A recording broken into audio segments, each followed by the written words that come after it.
আমি আৰু শক্তিশালী কৰিবৰ বাবে পঞ্চায়ত লেভেলত আমাৰ মিত্ৰ শক্তিৰ বা বিজেপিৰ প্ৰাৰ্থীসকলক জয়ী কৰাটো নিতান্ত প্ৰয়োজন বুলি ৰাইজে অনুভৱ কৰিছে আৰু সেই কথাবোৰ আমাক জনাইছে। আপোনাৰ ইয়াত কেইটা পঞ্চায়ত অন্তৰ্ভুক্ত হৈছে? মোৰ ইয়াত 3টা পঞ্চায়ত আছে। 20 নম্বৰ গোহাঁই ফেচুৱাল, 22 নম্বৰ পশ্চিম হোলোঙাপাৰ আৰু 23 নম্বৰ মধ্য হোলোঙাপাৰ। আপোনাৰ যে এতিয়া হিতেন্দ্ৰনাথ গোস্বামীয়ে যোৰহাট সমষ্টি বহুত উন্নয়নৰ কাম কৰিছে, আপোনাৰ যিকেইটা পঞ্চায়ত আছে সেই পঞ্চায়তত তেখেতৰ উন্নয়নৰ খেদানটো কেনেকুৱা হৈছে? আপোনালোকে শুনি ভাল পাব যে তেখেতে এটা বছৰৰ ভিতৰত প্ৰায় 27 কোটি টকাৰ পথৰ উন্নয়নৰ বাবে ইতিমধ্যে অনুদান দিলে আৰু ইতিমধ্যে 80% পথ ইতিমধ্যে তেওঁ নিৰ্মাণ কৰি সম্পূৰ্ণ কৰিছেগৈ। আৰু আপোনালোকে জানে অংগনবাদী কেন্দ্ৰবোৰ এটা সময়ত কংগ্ৰেছ চৰকাৰে অংগনবাদী কেন্দ্ৰবোৰ পাৰ গঁৰালৰ নিচিনা বনাইছিলে। এতিয়া অত্যাধুনিকভাৱে আমি মডেল অংগনবাদী কেন্দ্ৰবোৰ গঠন কৰা হৈছে। আপুনি গাঁৱে গাঁৱে যদি ঘূৰে তেতিয়া দেখিব যে খুব ধুনীয়াকৈ গঠন কৰা হৈছে। যিবোৰ অংগনবাদী কেন্দ্ৰত আমাৰ শিশুসকলে এটা উন্নত ব্যৱস্থা পাব আৰু ৰাইজৰ খুব উপকাৰ হোৱাকৈ কামখিনি কৰা হৈছে। ইয়াৰ লগতে আপোনালোকে আৰু এটা ভাল খবৰ পাব, যিবোৰ উপাসনাস্থলী আছে এই উপাসনাস্থলীবোৰৰ আমাৰ জৰাজীৰ্ণ অৱস্থা।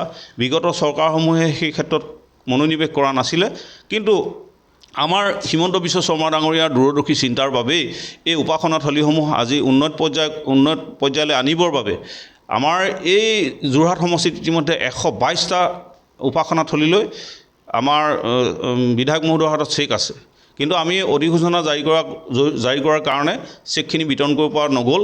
অহা 3 মে' তাৰিখে আমাৰ বিধায়ক মহোদয়ে এই উপাসনাথলী বহুত ভাল আৰু আপোনালোকক মই ধন্যবাদ জ্ঞাপন কৰিছোঁ যে আপোনালোকে আহি মোৰ পৰা ইলেকশ্যন সম্পৰ্কত কিছু কথা জানিবলৈ আহিলে, ধন্যবাদ দিছোঁ। কথা হ'ল যে মই এইবাৰ 11 নম্বৰ উত্তৰ হোলোঙাপাৰ জিলা পৰিষদ আৰু 100 নম্বৰ যোৰহাট বিধানসভা সমষ্টিৰ মই এজন বিজেপি মিত্ৰজোঁটৰ প্ৰাৰ্থী। মোৰ নামটো হ'ল ৰূপক ৰঞ্জন শইকীয়া। যে আমাৰ যোৰহাট বিধানসভা সমষ্টিৰ অন্তৰ্গত 6টা পঞ্চায়ত হোলোঙাপাৰৰ নতুনকৈ যোৰহাট সমষ্টিত অন্তৰ্ভুক্ত হৈছে আৰু ইয়াৰ এই যোৰহাট সমষ্টিৰ আমাৰ বিধায়ক হ'ল শ্ৰীযুত হিতেন্দ্ৰনাথ গোস্বামী। আপোনালোকৰ সকলোৱে জ্ঞাত যে তেখেত প্ৰাক্তন বিধানসভাৰ অধ্যক্ষ, প্ৰাক্তন মন্ত্ৰী আৰু এজন অসমৰ আটাইতকৈ দূৰদৰ্শী চিন্তাশীল জ্যেষ্ঠ আৰু শ্ৰেষ্ঠ বিধায়ক। তেখেতৰ নেতৃত্বত আৰু আমাৰ দলীয় নেতৃত্বৰ বাবে আমি আজি এই সদস্য পদটি মনোনীত হ'বলৈ সক্ষম হ'লোঁ। এতিয়া কথা হ'ল যে মহাত্মা গান্ধীৰ যি পঞ্চায়তী ৰাজ চিন্তা, এই চিন্তাক সফল ৰূপায়ণ কৰাৰ ক্ষেত্ৰত আমাৰ দলৰ নিৰ্দেশনা আছে।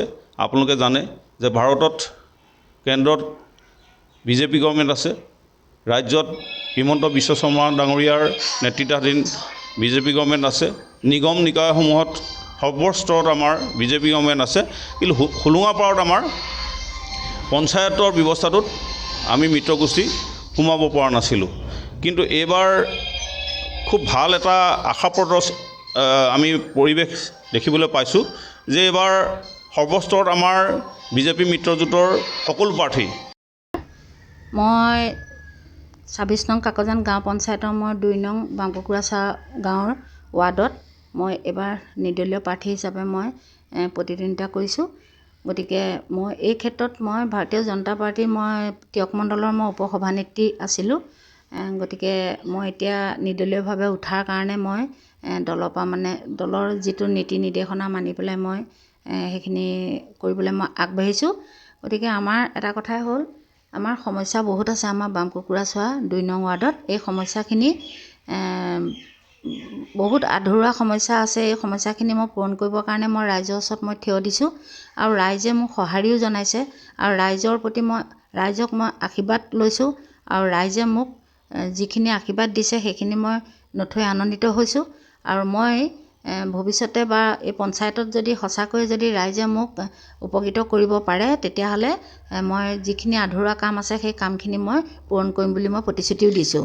যিহেতু আপুনি এগৰাকী অসম আন্দোলনৰ লগত জড়িত ব্যক্তি আছিল, তেতিয়াৰ পৰা আপুনি সামাজিক কাম কাজৰ লগত জড়িত হৈ আছে। সেই তেতিয়াৰ পৰা আপুনি কাকজান পঞ্চায়তৰ বহুবিলাক সমস্যা আছে, যিবিলাক সমস্যা আপুনি নিজ চকুৰে দেখিছে বা কামখিনি আধৰুৱা হৈ আছে সেইখিনি কাম সম্পূৰ্ণ কৰিব পাৰিবনে আপুনি? নিশ্চয়, কেলৈ নোৱাৰিম।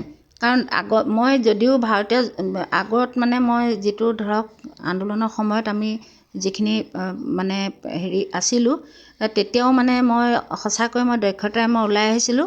গতিকে আন্দোলনৰ পিৰিয়ডৰ পৰা তাৰপিছত মই 92ত মই পঞ্চায়ত খেলিছিলোঁ। গতিকে 92ত মই পঞ্চায়ত খেলি পেলাই মই তেতিয়া মই জীয়ৰী হৈ আছিলোঁ। পঞ্চায়ত খেলি মই জিকিছিলোঁ আৰু জিকাৰ পাছত মই যথেষ্টখিনি কাম মই হাতত লৈছিলোঁ আৰু কৰিছিলোঁ পঞ্চায়তৰ যোগেদি। এতিয়াও মই ভাবিছোঁ সেইখিনি তেনেকুৱা কিছুমান যিখিনি আমাৰ ৱাৰ্ডত মানে আমাৰ আধৰুৱা কাম আছে সেইখিনি মই পূৰণ কৰিব পাৰিম। আৰু তাৰ হিচাপে মনোনীত হৈছে, এই সম্পৰ্কত আপোনাৰ অনুভৱটো কেনেকুৱা লাগিছে? মই এই 20 নং গোহাঁই ফেচলৰ এইবাৰ মই আঞ্চলিক পঞ্চায়তত যিভাৱে দলে মোক মনোনীত কৰিছে, সেয়েহে ৰাইজেও মোক কিছু ক্ষেত্ৰত সহায় সহযোগিতা আগবঢ়াইছে যে আপুনি এইবাৰ কেনেধৰণে আপোনাক আগবঢ়াই নিব পাৰিম, আমি প্ৰতিশ্ৰুতিবদ্ধ। ৰাইজেও এইবাৰ মোৰ লগত আছে। গতিকে মই যিখিনি এই পঞ্চায়তত বিশেষকৈ 20 নং গোহাঁই ফেচলত যিখিনি কাম আধৰুৱা হৈ আছে সেই কামখিনি মই সম্পূৰ্ণ কৰিম বুলি ৰাইজৰ আগত প্ৰতিশ্ৰুতি দিছোঁ।